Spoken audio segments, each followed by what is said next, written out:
Hi, everybody. Welcome to Build. I am your host, Ricky Camilleri.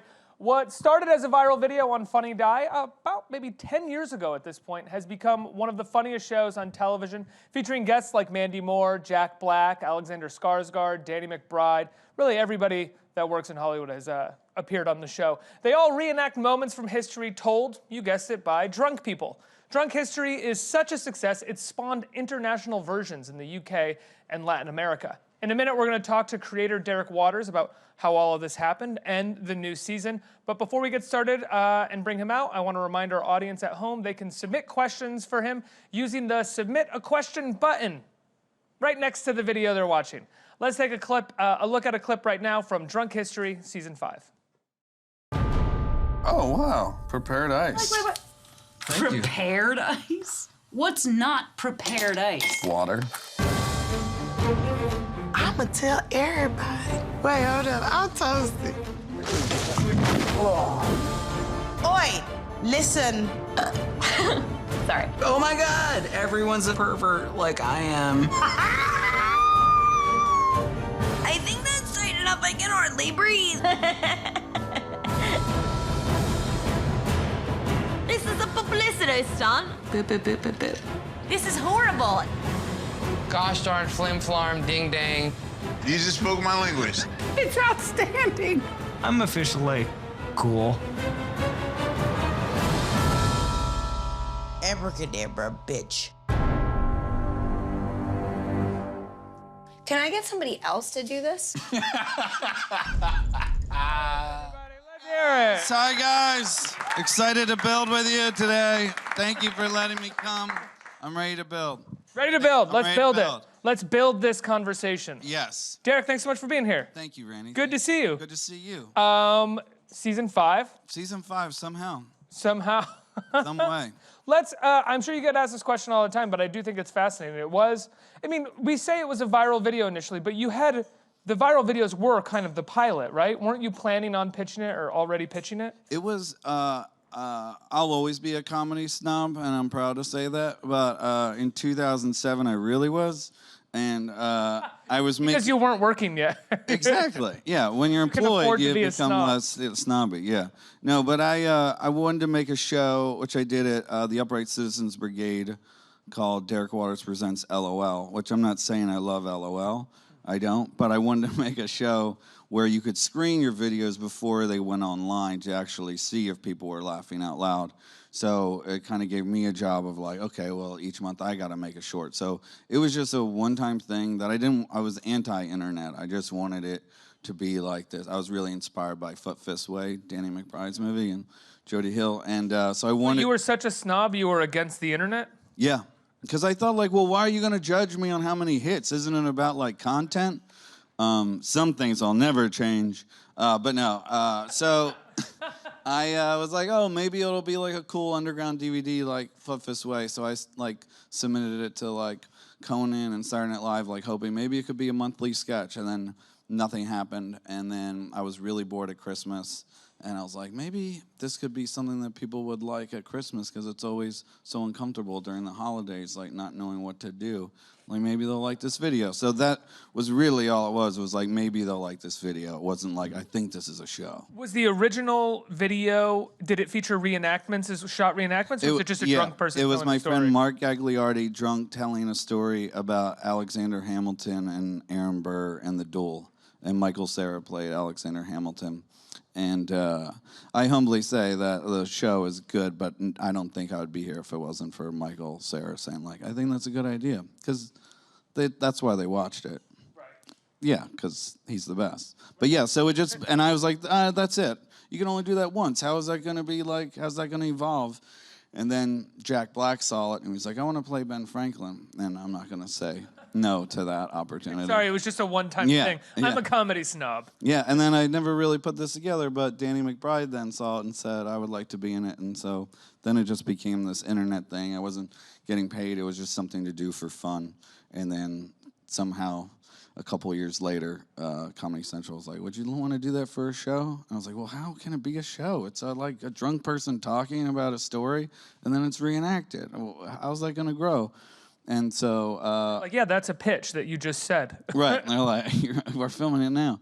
But no, so then I was just like, oh, what if it's themes or cities? And so every story you would see in that show had a reoccurring theme. So, but it still blows my mind that it's gotten to 5 seasons and nominated for Emmys, where I'm getting drunk with my friends.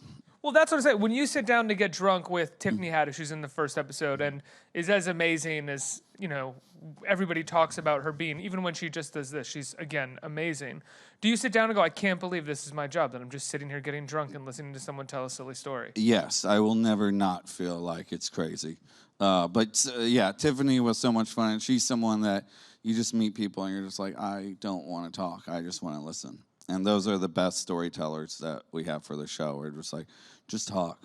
I'll help you with a question. But like, yeah, there's just some people. And that's really it. It's not, my goal isn't like, oh, they got so drunk. It's, let's admit, history isn't taught in the best way. And there's only 2 people that I feel have done it, as Howard Zinn and Mr. Stang, my high school history teacher.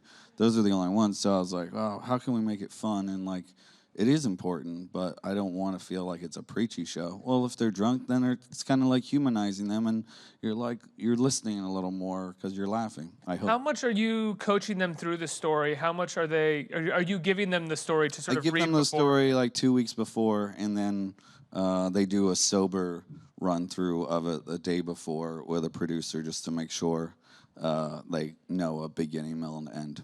Have you ever had any that were just like, this isn't going to work? All the time. Before it was a job, people were like, I want to tell Amelia Earhart. Cool. Then we go over there, and it's just like, oh, you just read a Wikipedia page. So now it's like more of a job to make sure we find the right stories. And I coach them as much as I can, only with dates or names, so all the stories are true, just the dialogue's off. Right. So when you're sitting down, or when someone reaches out to you and says, I want to do it, do you generally kind of preface a yes with like, okay, but look, you actually have to read it, and you actually have to do it the day before and the day of, and you can't just show up and get drunk and wing it. Right. And you really have to drink. That's another thing. We're like, I love drinking. Like, well, you have to get drunk. I'm sorry. That's in the A lot of people don't like to get drunk on camera. Yeah, I know. Rightfully so. Yes, and they shouldn't, unless you're like, I don't know. But yeah, I make sure they don't have a problem with drinking. That's really my first question. And that I'm like positive they really love this story. Because when you watch someone talk about something that they love or believe in, whether you believe in it or love it or not, it's fascinating to watch people talk about what they love. Like, no matter what it is. Now, in this episode, you have Busy Phillips, who is a returning cast member at this point. She is. She's done a number of episodes. She has. How many do you have of those right now? People who keep returning. Oh man. Well, there's a lot of Jack McBrayers in the world. He's in this first one. Yeah, no, Jack's. Yeah, he's. There's Jack McBrayer. There's Busy. There's a good amount, but it's always neat when new people want to do the show. It always blows my mind. Like, wait, how do you know about this show? Oh, right, it's on TV. I always forget it's on TV. Tonight on Comedy Central, 10 o'clock. Sorry. Do you find that after having done the sort of stumbling into the success of the show, which is sort of how you described it, and then doing it over the course of 5 years, have you reached any point where you wanted to change the formula or completely change it around, where you got like, it wasn't like initially your passion to make Drunk History. You kind of were just making it. Yes. Yes, we did an episode this season. I was like, 5 seasons, you got to break the rules or it's going to get old. And again, being a comedy snob, I watch it thinking like, well, would I watch this if I wasn't part of it? And so that's my job and goal every time. And do your Seinfeld's backwards episode, exactly. Right? Yeah. Well, yeah, that would be cool. I did one this season called Drunk Mystery, where I'm obsessed with unsolved mysteries, which anyone that can hear and see, I think, should be. The show Unsolved Mysteries? Yes, or actually actual No, I don't mysteries? crave, like, can somebody tell me an unsolved mystery? No, the show, I loved it. And I also love, like... Tell me an unsolved mystery. God, I'm tired. Can somebody tell me an unsolved mystery? Well, Natalie Wood was out on a boat. Oh, yeah, that's kind of solved. But, is it... Oh. Is it solved, or are you alluding to We'll save that for the next build. Right. We're building. I don't want to fall. Yeah, so I was like the Robert Stack character lip syncing to this sounded like Robert Stack, and so all 3 stories are unsolved mysteries. So things like that make me excited, and that I hope the audience likes, because it's like the premise will never change, but I like doing new styles and stuff.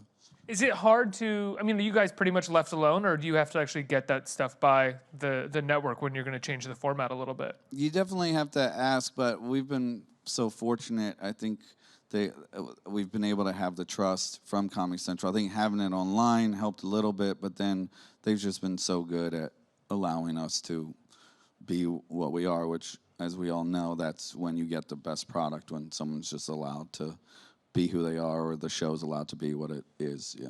I mean, it's sort of a runaway success in a lot of ways. The fact that it has been recreated in a few other countries. That's insane. Yeah, what was that like when you first found out that, was it the UK was the first one to do it? Yeah, that was the first one, which I'm a huge fan of the UK and their television shows. No, I'm serious. Like, The Office is like the model that you try to be like, and so the fact, usually America's stealing from them, or sharing, but sharing is caring, as we learn here at Build.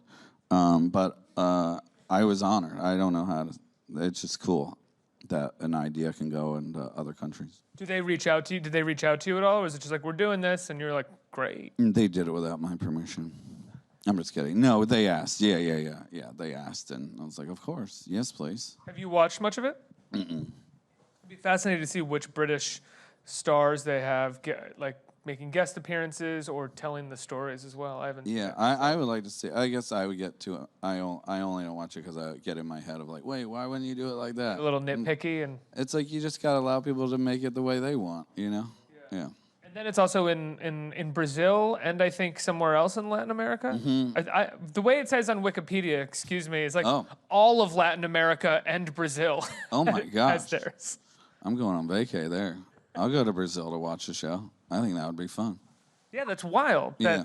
It's very rare that television shows have legs. Usually like it's that. like game shows. Oh yeah.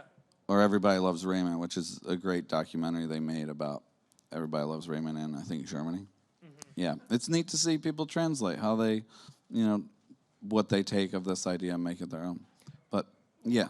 Drunk History is one of those amazing ideas that when you watch it, it's like a great pop song or something where it seems so simple. And so, like, of course this should be done. This is so digestible and simple and wonderful, but yet it was only one person's idea. Do you know what I mean? Yeah. Like does that make sense, what I'm saying? It's definitely a compliment when people are like, why didn't I come up with that? Yeah, that's what I mean. I don't know, I wish you would. Wish you would have saved me some time. No, I'm glad they didn't come up with it. It makes me feel good. Yeah. No, but I think we learn in making stuff is just simple. Just make it simple. Just make it very easy to explain and, like, tell a good story. That's all that matters, I think. Have you ever been starstruck by any of the guests that you've had on? Mm-hmm. I definitely have. Dwight Yoakam I love so much, and it was very hard to talk to him because I love him so much. Really? Mm-hmm.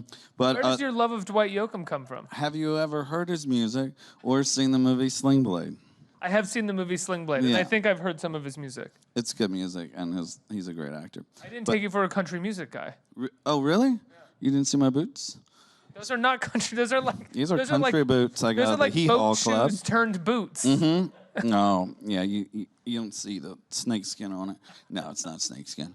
But one person we had this year that I've always wanted to work is Raven Simone because I love her, and I'm excited because she's acting in the story of Nichelle Nichols from Star Trek. Do you know a lot about Nichelle Nichols? It's pretty cool. In short, I'll try. I talk slow. Forgive me. Is that while she was on Star Trek, she liked it, but her main dream was to be on Broadway. So she decided she was going to leave Star Trek, and the creator said, "Please don't leave. Like, just think about it." And so he gave her the weekend to think about it, and she went to a NAACP meeting, and someone wanted to meet her, and she's like, "Okay." He's a big Star Trek fan, and she's like, "Okay, bring on the nerd." And this guy says, "I love your show. My wife and our kids, like, we love watching it. Like, it's our favorite." And he goes, "Oh, I'm sorry, are you Martin Luther King?"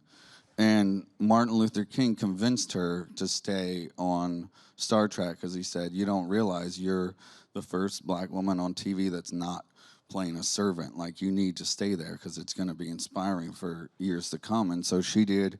And then the first interracial kiss on TV was between her and William Shatner. And it's pretty cool because the network was like, don't do that. We don't want to do it. And William Shatner's like, let's do 2 takes. We do one where we kiss and then one where we don't. And in the one that they don't kiss, he crossed his eyes to the camera, so it was impossible for them to use it. So it was forced to use. And then she recruited Mae Jemison and all these different astronauts. So yeah, she's really cool. And Jaleel White played Martin Luther King. So it was pretty cool to have a Raven Simone, Jaleel White moment. Do you have someone doing the Shatner eye crossing? Yeah. People always ask me, what parts do you pick for yourself? Like, the one when someone famous couldn't do it, that's usually where I go in. And I wanted to be Shatner to cross my eyes. Yeah. Eventually, you just stop. You just don't want to reach out to any more people. And it's like, I'll do it. It's fine. Yeah. Yeah. I don't mind doing it. I enjoy doing it, yeah. Has it been tough or not tough? Has your perspective changed on the type of stories you want told since history seems like it's ending? Yes. I would say I'm like, at the beginning, I thought it'd be funny if it was a famous story that everyone's heard, like Aaron Burr and Alexander Hamilton, so you would be able to see where the joke was, where they would make a mistake. But now I humbly feel like the show's gone to a bigger audience that my job is to find the stories that got hidden, whether to do with race, time, sex, whatever, of like, oh wait, I get to tell these types of stories on a comedy show. So my goal is that the comedy gets you in, but the stories like keep you coming back. Right. In this first episode, we have sort of the woman behind the Monuments Men, rather than the story of the Monuments Men. Right. We have the woman as well behind the sort of is it like antiseptics essentially in the Civil War? Yeah, helping the Union soldiers. Claire Barton, who also started Red Cross. Yeah. And so the first episode is called Heroines, and was that sort of in response or in reaction to a lot of the conversation right now?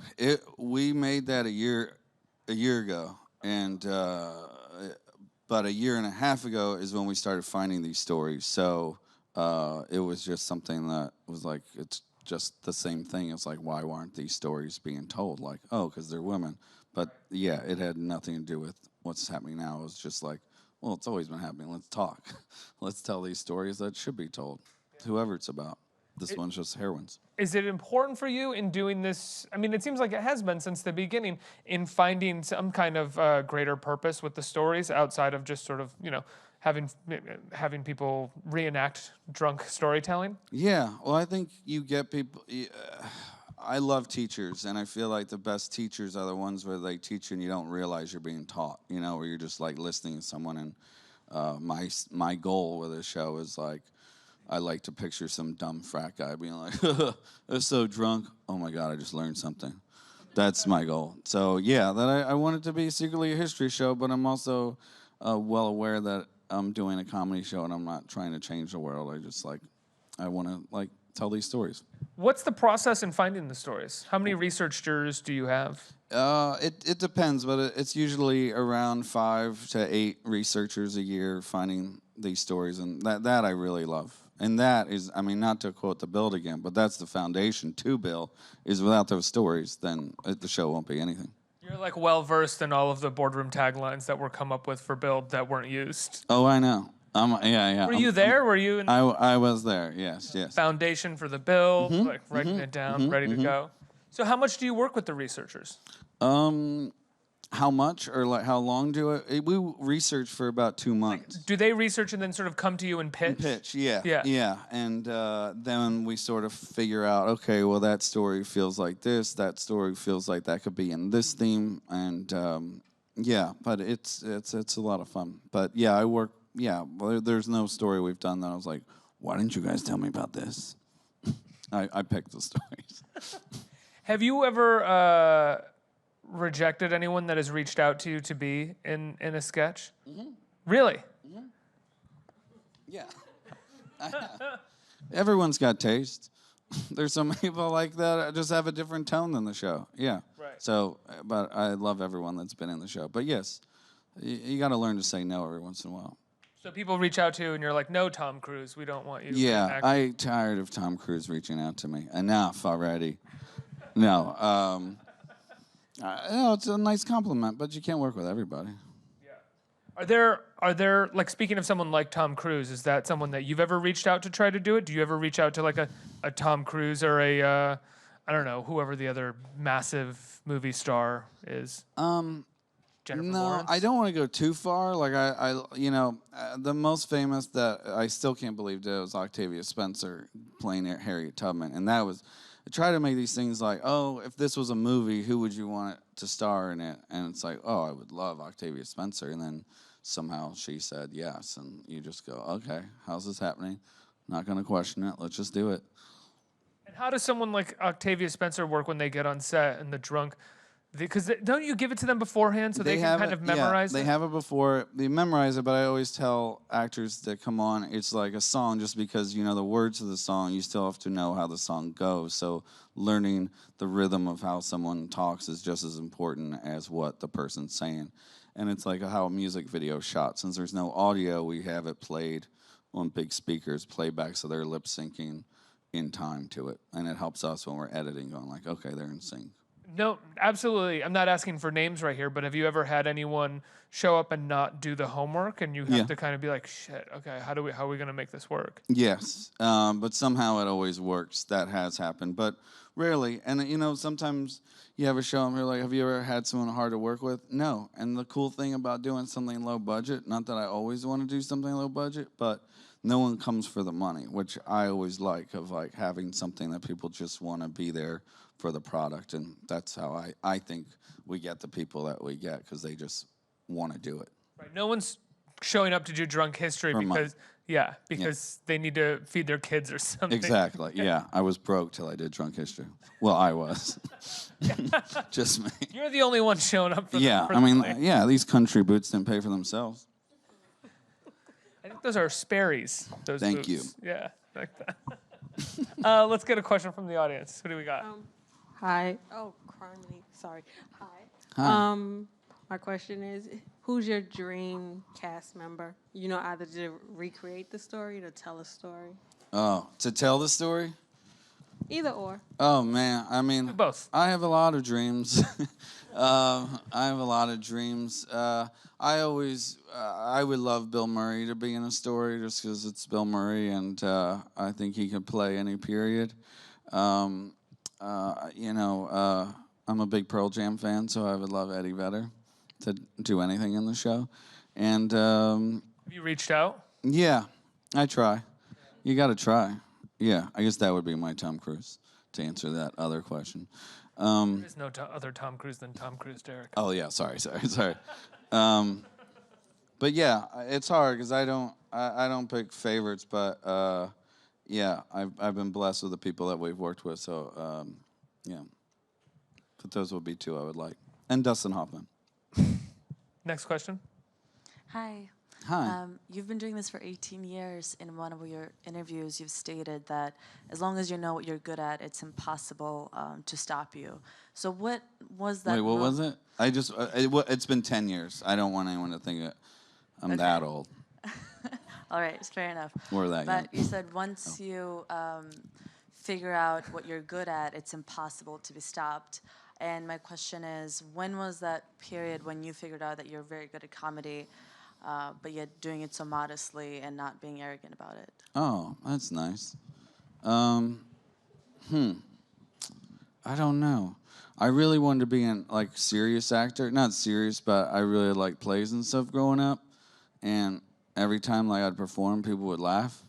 And I was like, oh wait, I think I might have a dry sense of humor, and I don't know it.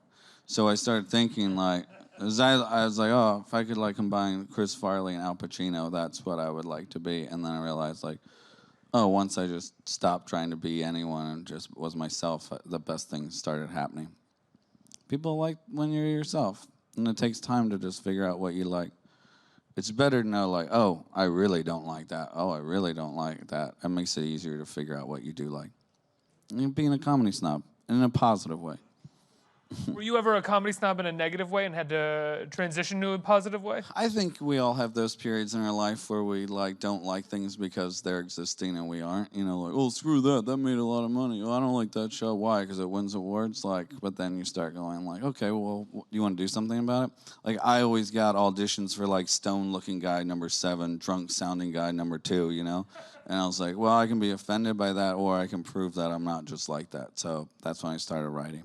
It's also that period of time where you're kind of defining yourself and figuring out what you like. 'Cause once you really figure out what you like, you don't have to define yourself by what you don't like. Yeah, exactly. Anymore. Yeah. Finding out what you like and then just don't look back. Yeah. I think we have time for one more. One more. Hello. Hi. How are you? Good, how are you? You having fun at the build? I am. Thank Okay, you. How about you? I love the build. Awesome. Why do you AOL build me up? Sorry. Any more? No. Okay. So Well, don't worry, build happy. Have any of the comedians, including yourself, ever become so inebriated they just cannot continue the segment? And can you tell us who? Yes, I can. Only because she's told the story once. Was Natasha Leggero told the story of Patty Hearst a couple of seasons ago. And I learned this. This is a good thing for everyone to know if you partake in drinking, is never drink when you're excited for something or nervous. That's why I think people get drunk at weddings. Point being is I used to have people drink before I got to their house. And adrenaline and alcohol don't have a good time. Adrenaline beats out the brain. And so that happened with Natasha, and she couldn't talk about it. And I was just like, all right, we'll do it another time. She's like, I'm going to the bathroom. I was like, oh, no. She's going to get sick. But no, she didn't get sick. She came back in her bathing suit, and she said, let's do the rest in the bathtub. And I said, Natasha, there's a fine line between funny and sad. We'll do this another time. So, yeah. Yeah. So, yeah, we reshot it, and so that aired, but not that part. Yeah. Don't drink when you're excited. But also, don't drink when you're sad. Don't drink! Unless you're doing the show. Drink when you're just like this. Yeah. Or drink so much that you only stay like this. Just a little bit. Yeah. Or not at all. It's fine. How much do you find that when you're with them, you can't, they want to drink at the same, they want you to drink the same amount as them, but you can't because you have to sort of be on top of it? I have to say no. And people go, well, you don't need to drink. Of course I don't need to. But as a comedy snob and filmmaker, I know I'll get a better performance from someone because they feel like we're doing this together and they're not or feel like they're being exploited, because I would never do that, and I don't want anyone to ever feel like I would. It'd be so weird if they offered you a drink when you're like, no. Okay, go ahead. Right. Yeah, it's also easier if they're not really drunk yet. It's easier for me to go, why don't we do a shot instead of, hey, why don't you go do a shot? It's like, whoa, am I doing something wrong? You know? That's true. It's a weird science. There's also something gross about, why don't you go do a shot? Right? Yeah, that's very gross. Also, shots, don't do shots. Yeah. That's my other rule. So what's your go-to drink of choice? For me, bourbon, but I've learned in the show, beer makes you talk about stuff that doesn't matter happened to you 10 years ago that you should get over. Wine makes you tired, and bourbon makes you think you're really smart. And that is what I like on the show. It gives you, that confidence.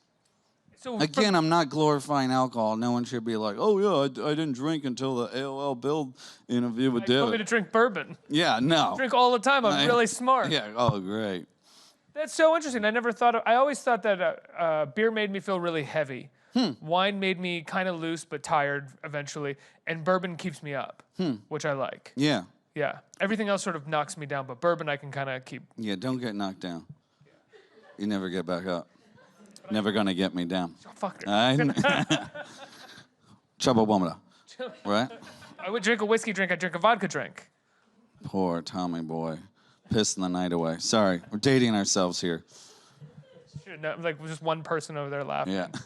I remember that song. So when you go out to drink, you just go with bourbon because you like to sound smart. Yeah, I guess that's the way of putting it. No, it's smooth and I don't feel like I don't get hungover from it. Same. Derek, I love the show. Thank you, Tonight, Randy. right? Or tomorrow? Tonight. 10 o'clock. Comedy Central. First episode, you got Mandy Moore, Alexander Skarsgård, Busy Phillips, Who else? Tiffany Haddish. Tiffany Haddish. It's an amazing lineup on tonight's episode. And the fifth season. Evan Rachel Wood. Also. Evan Rachel Wood. Yes. Yes. Thank you. I got you. Thank you. Derek Waters, everybody. Let's hear it. Thank you guys. Thank you very much.